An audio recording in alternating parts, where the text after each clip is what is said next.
Breaking news breaking news breaking news দর্শক বন্ধুরা, এখন হবে অন্তর্বর্তীকালে সরকারের বিপরীতে ইন্টারন্যাশনাল খেলা। কি সেই ইন্টারন্যাশনাল খেলা? 12 ঘন্টার আলটিমেটাম দিলেন ডক্টর ইউনূসকে। 12 ঘন্টার ভিতরে এদেরকে পদত্যাগ করতে হবে, না হলে আবু সাইদকে নিয়ে চাঞ্চল্যকর একটা ভিডিও সামনে এসেছে। আবু সাইদ মারা যায়নি, তিনি ফ্রান্সে আছেন। ডক্টর মোহাম্মদ ইউনূস গোপনে তাকে ফ্রান্সে পাঠিয়ে দিয়েছেন। গোলাম মাওলা রনি বলছেন, আবু সাইদ মারা যায়নি, ফ্রান্সে আছে। ডক্টর মোহাম্মদ ইউনূস তাকে ফ্রান্সে পাঠিয়ে দিয়েছে। আবু সাইদকে যে গুলি করা হয়েছে, এখানে কি কেউ দেখেছেন বা কেউ বলতে পারবে যে গুলি লেগেছে, আবু সাইদের এখান থেকে রক্ত পড়েছে, রক্তকরণ হচ্ছে? এরকম কোন সিনারিও কেউ দেখেছেন? কেউ দেখেন না। ছাত্রলীগের সাবেক সভাপতি সাদ্দামের সাথে কোন একটা প্ল্যাটফর্মে তিনি বলছিলেন যে জয় বাংলা কিলিং মিশন গঠন করতে হবে। এরপরই কাকতালীয়ভাবে 2 থেকে 3 জন সমন্বয়কের মরদেহ উদ্ধার করা হয়েছে। একজন সমন্বয়ক গত 72 ঘন্টা যাবৎ মিসিং। সাবেক প্রধানমন্ত্রী শেখ হাসিনা ও তার পরিবারের বিরুদ্ধে ওঠা সব অভিযোগ সম্পূর্ণ ভিত্তিহীন বলে দাবি করেছেন শেখ হাসিনা পুত্র সজীব অজিত জয়। তিনি বলেছেন, আমি দুর্নীতি দমন কমিশনকে চ্যালেঞ্জ করছি। আসসালামু আলাইকুম দর্শক, ভিডিওর শুরুতে কয়েকটি ভিডিও ফুটেজের অংশ বিশেষ আপনারা দেখেছেন। ভিডিওগুলো দেখেই বুঝতে পেরেছেন আজকের এই ভিডিওটি কতটুকু গুরুত্বপূর্ণ হতে চলেছে। তাই সবাইকে বলবো না টেনে একটু ধৈর্য ধরে সবগুলো ভিডিও আপনারা দেখবেন। তো চলুন প্রিয় দর্শক, কথা বাড়াবো না, সরাসরি মূল নিউজে চলে যাবার আগে সবাইকে বলবো যারা এখন পর্যন্ত আমাদের এই চ্যানেলটি সাবস্ক্রাইব করেনি, প্রতিনিয়ত এই ধরনের সকল প্রকার নিত্য নতুন আপডেট নিউজগুলো পেতে আমাদের চ্যানেলটি সাবস্ক্রাইব করে আমাদের সাথে থাকবেন। চলুন একটা লাইক দিয়ে আমরা সবগুলো ভিডিও দেখে আসি। Breaking news breaking news breaking news দর্শক বন্ধুরা, এখন হবে অন্তর্বর্তীকালে সরকারের বিপরীতে ইন্টারন্যাশনাল খেলা। কি সেই ইন্টারন্যাশনাল খেলা? আমাদের বাংলাদেশে যখন নাকি আপনার আওয়ামী লীগের পতন ঘটে এবং আপনার শেখ হাসিনার পতন ঘটে, সেখানে কিন্তু প্রতিটি মানুষ ছিল এই আন্দোলনে। এখন 12 ঘন্টার আলটিমেটাম দিলেন ডক্টর ইউনূসকে। যদি আপনার সঠিকভাবে এই বিচার আওতায় আনতে না পারে এদেরকে, তাহলে 12 ঘন্টার ভিতরে এদেরকে পদত্যাগ করতে হবে, না হলে বাংলাদেশের প্রতিটি শ্রেণীর মানুষ এদের বিরুদ্ধে দাঁড়াবে। আপনার মির্জা ফখরুল সাহেব তিনি বললেন, আমাদের বাংলাদেশের শ্রেষ্ঠ সন্তান হচ্ছে মুক্তি বাহিনী বা মুক্তিযোদ্ধারা, তাদের জন্য আমরা এই বাংলাদেশটা দেখতে পেলাম। কিন্তু এই মুক্তিযোদ্ধাদের কিভাবে জুতার মালা দিয়ে এদেরকে অপমান অপদস্থ করা হয়, এটা তো কখনো গ্রহণযোগ্য না ব্রো। তো এটার জন্যই আপনার মির্জা ফখরুলের বক্তব্য হচ্ছে 5 আগস্ট আমরা যেমন শেখ হাসিনার জন্য মাঠে নামছি, কিন্তু এই মুক্তিযোদ্ধার বা এদেরকে নিয়ে অপমান এটা সহ্য করার মতো না। 5 আগস্ট বাংলাদেশের জনগণ নামছে, কিন্তু আমরা এই 5 আগস্টের থেকেও ভয়ঙ্কর রূপে আমরা এই অন্তর্বর্তীকালের সরকারের জন্য নামবো। কেন নামবে? কারণ মুক্তিযোদ্ধা বাহিনীদের অপমান করা।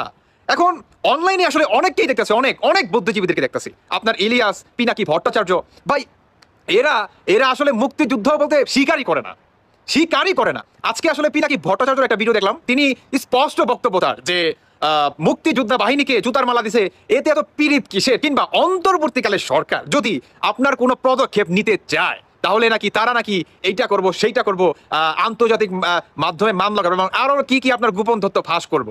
তো এই ধরনের বক্তব্য কিন্তু আপনার মির্জা ফখরুল সাহেব শুনে তিনি কি বললেন, যে দূরে বৈশা উড়ের খবর নিয়ে এত নাচানাচি কইরো না। কেমন? আমাদের বাংলাদেশের শ্রেষ্ঠ সন্তান হচ্ছে মুক্তিযোদ্ধা বাহিনী সন্তান। দেখেন, একটা কথা আছে, সেটি হচ্ছে আমাদের বাংলাদেশটা 30 লক্ষ মানুষের রক্তের বিনিময়ে দেশটা কেনা হয়েছে। হ্যাঁ, দেশটা কেনা হয়েছে, এটা বুঝতে হবে আপনাকে, বুঝতে পারছেন? এই দেশটা কারো বাপ দাদার সম্পত্তি না, এটা পাকিস্তানিদের কাছ থেকে কেনা হয়েছে, কেনা। বর্তমানে এই অন্তর্বর্তীকালে সরকার পাকিস্তান থেকে আপনার নিয়ে আসে, কি বলে, এই গায়ক নিয়ে আসে 3 কোটি টাকা দিয়ে, 3 কোটি টাকা, যেখানে আমাদের বাংলাদেশের সাধারণ জনগণ নাকি মনে করেন খেতে পারে না। বাংলাদেশের জনগণ খেতে পারে না, দ্রব্যমূল্যের দাম আকাশচুম্বী, তারা এগুলো কমাবে না, কমাবে না। তারা কি করবে? তারা পাকিস্তানদেরকে ইনভাইট করবে, 3 কোটি টাকা দিয়ে তাদেরকে বাংলাদেশে নিয়ে আসবে গান শোনার জন্য। আর অপোজিট সাইডে আমাদের বাংলাদেশের মানুষ না খেয়ে মরতেছে। হ্যাঁ, এই হচ্ছে এই তাদের সংস্কার, বুঝতে পারছেন? মির্জা ফখরুল সাহেব তিনি যে 12 ঘন্টার আলটিমেটাম দিলেন ডক্টর ইউনূসকে। আমি বলতে চাই, যারা নাকি আওয়ামী লীগের সমর্থক আছেন, আপনারা অবশ্যই মির্জা ফখরুল সাহেবের সাথে আপনারা সহমত জানাবেন, এবং তিনি যদি রাজপথে নেমে যায়, মানে অন্তর্বর্তীকালে সরকার এরা যদি কোনো পদক্ষেপ না নেয়, এর বিপরীতে তিনি যদি মাঠে নামে, আমি সবাইকে বলবো আপনারা মির্জা ফখরুল সাহেবের সাথে একতা ঘোষণা করবেন এবং কাঁধে কাঁধ মিলিয়ে এই অন্তর্বর্তীকালে সরকার এবং এই পাকিস্তানি যে হানাদার বাহিনী আছে এদের বিরুদ্ধে আপনারা সবাই দাঁড়াবে। এটাই হচ্ছে মনে করেন মুখ্যম সময়। দেখেন, শেখ হাসিনা তো পতন ঘটেছে, বেশ ভালো কথা, কিন্তু আমরা বাঙালিরা যখন নাকি দেশের কথা উঠে, কিংবা আমাদের বাংলাদেশের শ্রেষ্ঠ সন্তানদেরকে নিয়ে যেই হোক না কেন কটূক্তি করে কথা বলবে, এদের কিঞ্চিত পরিমাণ আমরা ছাড় দেব না। সাবেক প্রধানমন্ত্রী শেখ হাসিনা ও তার পরিবারের বিরুদ্ধে ওঠা সব অভিযোগ সম্পূর্ণ ভিত্তিহীন বলে দাবি করেছেন শেখ হাসিনা পুত্র সজীব অজেদ জয়। তিনি বলেছেন, আমি দুর্নীতি দমন কমিশনকে চ্যালেঞ্জ করছি এই তথাকথিত লেনদেন প্রকাশ করতে এবং প্রমাণ করতে যে আমরা এসব অনিয়মে জড়িত। মঙ্গলবার নিজের ভেরিফাইড ফেসবুক পেজে দেয়া এক পোস্টে এমন চ্যালেঞ্জের কথা জানান তিনি। সজীব অজেদ জয় ওই ফেসবুক পোস্টে লেখেন, আমরা কখনোই কোনো সরকারি প্রকল্পে জড়িত ছিলাম না, প্রকল্প থেকে কোনো অর্থ উপার্জন করিনি। আমি যুক্তরাষ্ট্রে ৩০ বছর ধরে বসবাস করছি। আমার খালা ও কাজিনরা যুক্তরাষ্ট্রে প্রায় একই সময় ধরে বসবাস করছেন। স্বাভাবিকভাবেই আমাদের এই দুই দেশে ব্যাংক অ্যাকাউন্ট রয়েছে। আমাদের কোনো অফশোর অ্যাকাউন্ট নেই। যে পরিমাণ টাকা দাবি করা হচ্ছে তার ধারে কাছেও আমরা কখনো যাইনি। $10 বিলিয়ন প্রকল্প থেকে বিলিয়ন ডলার সরানো সম্ভব নয় উল্লেখ করে তিনি লেখেন, আমরা লেনদেনের সঙ্গে সম্পৃক্ত বলে দাবি করাটা একটা মিথ্যা অভিযোগ। সব শেষে তিনি আরও লেখেন, অবৈধ ইউনূস সরকার এবং তাদের সন্ত্রাসী ছাত্র সমন্বয়করা দেশ চালানোর ব্যর্থতা, আইনের শাসনের অভাব, অর্থনৈতিক পতন, মানবাধিকার লঙ্ঘন, গণতন্ত্রের সংকট এবং রাজনৈতিক দমন পীড়ন থেকে জনগণের দৃষ্টি সরানোর চেষ্টা করছে। 16 জুলাই কোটা সংস্কার আন্দোলন চলাকালে শিক্ষার্থীদের বিক্ষোভে পুলিশের গুলিতে নিহত হন রংপুরের বেগম রোকেয়া বিশ্ববিদ্যালয়ের শিক্ষার্থী আবু সাইদ। কিন্তু ভিডিও শেয়ারিং প্ল্যাটফর্ম টিকটকে সম্প্রতি পটুয়াখালী 3 আসনের সাবেক সংসদ সদস্য গোলাম মাওলা রনির নাম নিয়ে একটি ভিডিও প্রচার করা হয়। সেখানে দেখানো হয় গোলাম মাওলা রনি বলছেন, আবু সাইদ মারা যায়নি, ফ্রান্সে আছে।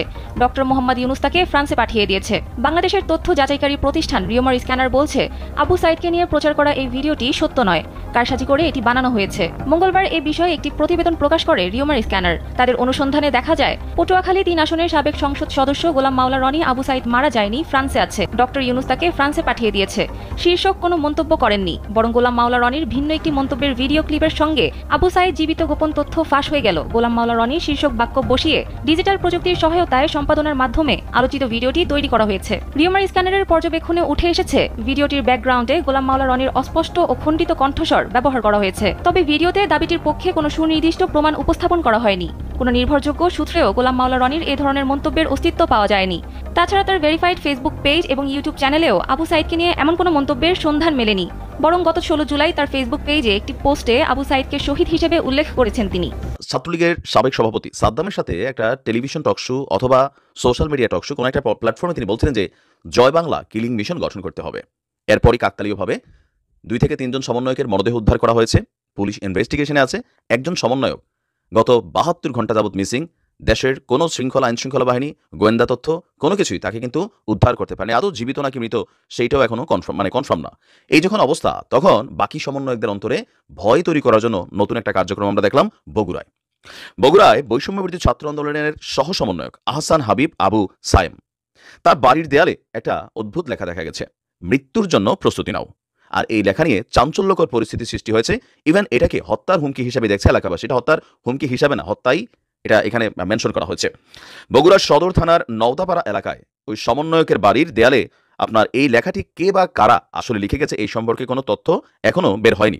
নিজ বাড়ির দেয়ালে এমন হুমকিতে আতঙ্কিত সায়েম এবং তার পরিবার। আতঙ্কিত হবারই কথা, এটা খুবই সিম্পল। কারণ আমাদের জুলাই আগস্ট অভ্যুত্থানে যা ঘটেছে, এটা ঘটবে কেউ ঘুণাক্ষরে কল্পনা করতে পারেনি। আর এই ঘটনার ফলে স্বাভাবিকভাবে একটা কি বলা হয়েছে, বিশাল জনগোষ্ঠী যারা আওয়ামী লীগকে সাপোর্ট করতো বা দলীয় পদ পদবিতে ছিলেন, তারা নানা ধরনের ঝামেলায় পড়েছে। অর্থনৈতিকভাবে, সামাজিকভাবে জীবনের নিরাপত্তা অনেকের হচ্ছে না, পালিয়ে বেড়াচ্ছে। তো কোথাও না কোথাও সেই জিনিসগুলো থেকে যারা এই ঘটনা ঘটিয়েছে, তাদের জন্য এই বিষয়টা কিন্তু আসলেই টেনশনের একটা ইস্যু। তবে বিষয়টি নিয়ে গণমাধ্যমে কথা বলতে ওইভাবে রাজি হয়নি তার পরিবার। সহসমন্বয়ক আহসান হাবিব সায়েমের বাড়ি বগুড়ার সদর উপজেলার নওদাপাড়া এলাকায়। তিনি ওই এলাকার আব্দুল গফুরের ছেলে। সম্প্রতি বৈষম্যবিরোধী ছাত্র আন্দোলনের বগুড়া জেলা কমিটির সহ সমন্বয়ক হিসেবে তিনি দায়িত্ব পালন করছেন।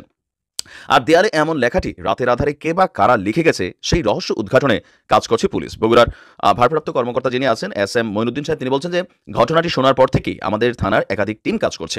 যারা জড়িত তাদেরকে খুঁজে বের করতে আইনগত ব্যবস্থা গ্রহণ করা হবে। তো বিষয়টা নিয়ে বলা হচ্ছে যে যারা এই জুলাই অভ্যুত্থান ঘটিয়েছেন তাদের সাথে এমন ঘটনাটা আসলে অস্বাভাবিক বা এটা হতাশাজনক, দুঃখজনক। এখন এটার দুইটা পারসেপশন, যে বললাম না যে এই সহ সমন্বয়কদের বা সমন্বয়ক যারা আছেন তাদের নিরাপত্তা ইস্যুটা কিন্তু আস্তে আস্তে একটা কি বলা হয়েছে, বড় ধরনের ফ্যাক্ট হয়ে দাঁড়াচ্ছে। কারণ তাদের কারণে আওয়ামী লীগের পুরো সাম্রাজ্য ধসে গিয়েছে। পলাতক আছে, বাড়িতে যেতে পারছে না, অনেক জায়গায় মব জাস্টিস হচ্ছে, তাদের সম্পত্তি লুটপাট হচ্ছে, অনেক কিছু হচ্ছে। So Awami League as a দল হিসাবে বা কি বলা হয়েছে এজ এ টিম ওয়ার্ক হিসাবে আওয়ামী লীগ কিন্তু যথেষ্ট ভয়ঙ্কর, এটাই হচ্ছে বাস্তবতা। আর যার কারণে আপনি দেখবেন শেখ হাসিনার ইস্যু বা আওয়ামী লীগের কোনো ইস্যু আসলে সমন্বয়ক এবং সহ সমন্বয়কদের মধ্যে অন্তরে কাঁপুনি ধরে। এটার একটাই কারণ যে আওয়ামী লীগের রাজনীতি এই দেশে আর ফিরে না আসুক, এটা সবচেয়ে বেশি চায় এই মুহূর্তে এই সমন্বয়ক এবং সহ সমন্বয়করা। বিএনপি তারা টেকনিক্যালি কথা বলে, বিএনপির আর ওইরকম কোনো ঝামেলা নাই, কারণ তারা তো ভাই 16 বছর যাবত যতটুকু নির্যাতিত হওয়ার অথবা সরকার কর্তৃক চাপে পড়ার পড়ছিল।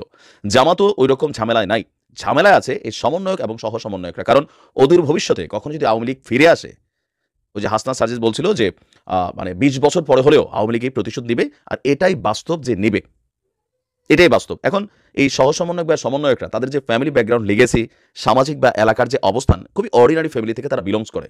এখন আমাদের যারা গ্রাম অঞ্চলে বসবাস করি অথবা শহরের বিভিন্ন জায়গায় বসবাস করি, এখানে ফ্যামিলি লিগেসি একটা ইস্যু আছে যে আপনি কার ছেলে কার নাতি, আপনার পারিবারিক ব্যাকগ্রাউন্ড কি, অর্থনৈতিক কতটা শক্তিশালী, এগুলোর উপরেই লোকাল এরিয়াতে আপনার সম্মান বা সামাজিক অবস্থানটা তৈরি হয়। তো এই অভ্যুত্থানের মাধ্যমে যাদের উত্থান করেছে এদের কারোরই রাজনৈতিকভাবে শক্ত কোনো ফ্যামিলি ব্যাকগ্রাউন্ড নাই, আবার অনেকেই মানে ঘাপটি মেরেছিল ছাত্রলীগের মধ্যে, যুবলীগের মধ্যে, আর এখন তারাই দেখা গেছে যে কেউ শিবির, কেউ হয়তো বা আওয়ামী লীগের সাথেই তারা তাদের নিজ দলের সাথে বেমানি করছে, বিবেকের তাড়নায় তারা মনে করছে যে না এই সরকার যথেষ্ট ফেসিস্ট, ফালাই দেওয়া দরকার। তো এগুলোর কারণে অবশ্যই তাদের অন্তরে ভয় কাজ করছে। বাট রাষ্ট্রের উচিত এই মুহূর্তে এই সমন্বয়ক এবং সহ সমন্বয়কদের উপর ক্রমবর্ধমান যেই নিরাপত্তা হুমকি তৈরি হচ্ছে সেটাকে ব্যালেন্স করা, অথবা তাদের প্রটেকশন। এখন প্রটেকশনকে আসলে দেওয়ার সুযোগ আছে? সারা দেশে যে পরিমাণ সমন্বয়ক সহ সমন্বয়ক আছে, এদের প্রোটেকশন দিতে গেলে আরো 2-4-5 লক্ষ পুলিশ নিয়োগ দিতে হবে, এটা কখনোই সম্ভব না। তো আসলে তাদের জীবনের নিরাপত্তার ইস্যুটা একটা বড় ফ্যাক্ট কিন্তু এই মুহূর্তে।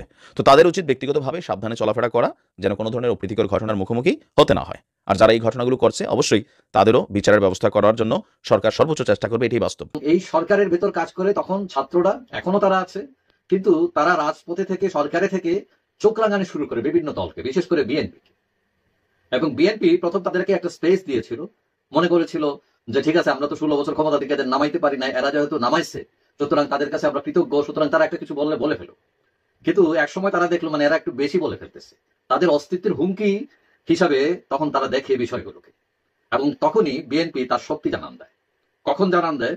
যখন প্রেসিডেন্ট অপসারণ ইস্যু আসে, আওয়ামী লীগ নিষিদ্ধ অপসারণ ইস্যু আসে, ছাত্ররা মনে করেছিল যে বিএনপি তো তাদের সাথে থাকবে, কিন্তু বিএনপি উল্টে দাঁড়ায়, তারা তাদের অস্তিত্ব জানান দেয় এবং তারা বলছে তারা এগুলোতে রাজি না। এখন সরকারের এজেন্ডা হচ্ছে দুইটা, প্রথম একটা হলো নির্বাচন আর একটা হচ্ছে সংস্কার। এখন বিএনপি তার পলিসি বদলায় ফেলে। কেন বদলায়? কারণ তারা তাদের স্বার্থ, এবং তারা যেহেতু দীর্ঘদিন রাজনীতি করে আসা একটা দল, অনেক অভিজ্ঞ, তারা জানে কোথায় স্টেপ দিতে হবে। তারা এখন বলছে যে না, বেশি দেরি করা যাবে না, নির্বাচন, ন্যূনতম সংস্কার যেটা দরকার না করলেই নয় এটা করবেন, এবং নির্বাচিত সরকার আসলে বাকিগুলো করবে। বিএনপি ধরে ফেলছে ছাত্রদের একটা কৌশল, তারা 9-6 করে নির্বাচনকে দীর্ঘায়িত করতে চায় এবং ইতিমধ্যেই দলকে দাঁড় করিয়ে ক্ষমতায় যেতে চায়। এই বুদ্ধি বিএনপি টের পাইছে। এখন সরকার বিএনপি একটা চাপ দিতেছে তাড়াতাড়ি নির্বাচনের জন্য। এখন এই চাপে পড়ে সরকার কিছুটা নরম হয়েছে, এবং নরম হয়ে আমরা কয়েকদিন আগে দেখলাম ইউনূস সাহেব একটা ঘোষণা দিয়েছেন যে 2026-এর জুনের মধ্যে নির্বাচন হবে, এটা বোঝা যায়। এখন বিএনপি এটাতে অসন্তোষ প্রকাশ করেছে, বলছে যে ডক্টর ইউনূসের এই যে ঘোষণা এটা অস্পষ্ট, অর্থাৎ তিনি মধ্যে কিন্তু ইত্যাদি শব্দ ইউজ করেছেন, মানে কনফার্ম না। এবং এর প্রতিক্রিয়ায় আমরা গত বৃহস্পতিবার দেখলাম তাদের নেতা তারেক জিয়া, তিনি বলেছেন যে দুর্বল, জনসমর্থনহীন সরকার, যারা জনগণকে প্রতিনিধিত্ব করে না, এরকম সরকার থাকলে এ দেশ থেকে লুটপাট করে নিয়ে যাওয়ার সম্ভাবনা বেশি থাকে। মানে এর অর্থ কি দাঁড়ায়? মানে রাজনৈতিক সরকার অতি দ্রুত দরকার, না হলে এগুলো ঘটতে পারে। এদিকে আমরা আবার দেখি যে নাহিদ ইসলাম, একজন উপদেষ্টা, ছাত্র উপদেষ্টা, তিনি বলছেন যে রাজনৈতিক দলগুলো সরকারকে ব্যর্থ প্রমাণ করার চেষ্টা করছে। এখন সরকারের সাথে বিএনপির সম্পর্কটা এখন দাঁড়িয়েছে অনেকটা আস্থাহীনতার সংকট, এবং এটা যে কোনো সময় এটা বিক্ষুব্ধ রূপ নিতে পারে। এবং বিএনপি হয়তো এটা ভাবতেছে যে সরকার একটা ফ্লোর দেওয়ার চেষ্টা করছে জামাত ইসলাম এবং ছাত্রদের, যাতে তারা ক্ষমতায় যেতে পারে বিএনপিকে টেক্কা দিয়ে। এখন মজার ব্যাপার হচ্ছে যে বিএনপি দ্রুত নির্বাচন চাচ্ছে, আওয়ামী লীগও চাচ্ছে। আওয়ামী লীগের নেতা বাহুদ্দিন নাসিম তিনি এক ইন্টারভিউতে বলছেন যে তারাও দ্রুত নির্বাচন চান। এখন আওয়ামী লীগ এবং বিএনপি এই দেশের সবচেয়ে বড় দুইটি দল, তারা যদি নড়ে উঠে এই সরকার, কারণ এটা সবাই জানে যে এই সরকারের পিছনে তেমন কোনো শক্তি নেই, তারা কোনো রাজনৈতিক সরকার না, বাতাসে পড়ে যেতে পারে এরকম একটা ব্যাপার। তো এখন দুই দিক থেকে যদি চাপ আসে, অনেকে মনে করেন সরকার আত্মসমর্পণ করতে পারে। নির্বাচন বিষয়। এবং এক্ষেত্রে তারা যেটা করতে পারে যে শর্টকাট সংস্কার সেরে 2025-এর ডিসেম্বরের মধ্যে নির্বাচন দিয়ে খুদা হাফিজ বলে যে চলে যেতে পারে। এখন 2025-এর ডিসেম্বরের দিকে যদি হয় মানে 12 মাস, এবং অনেকে মনে করেন এই 12 মাস এনাফ নির্বাচন করার জন্য। এবং নির্বাচন ঘোষিত হলে অনেকেই মনে করছেন আওয়ামী লীগকে আর ঘরে রাখা যাবে না, তখন দলের ব্যানার নিয়ে, মিছিল নিয়ে, মিটিং ফিটিং নিয়ে তারা ঠিকই দাঁড়িয়ে যাবে, কারণ এটা বিশাল একটা দল, এদেরকে বেশি আটকানো যাবে না। এবং বিভিন্ন কায়দা করে যদি নির্বাচনে আওয়ামীকে আটকানোর চেষ্টা করা হয়, স্বতন্ত্র হলেও তারা নির্বাচন করবে। এবং এই নির্বাচনী হাওয়া অনেকেই মনে করছেন আগামী 3 মাসের মধ্যে বইতে শুরু করতে পারে।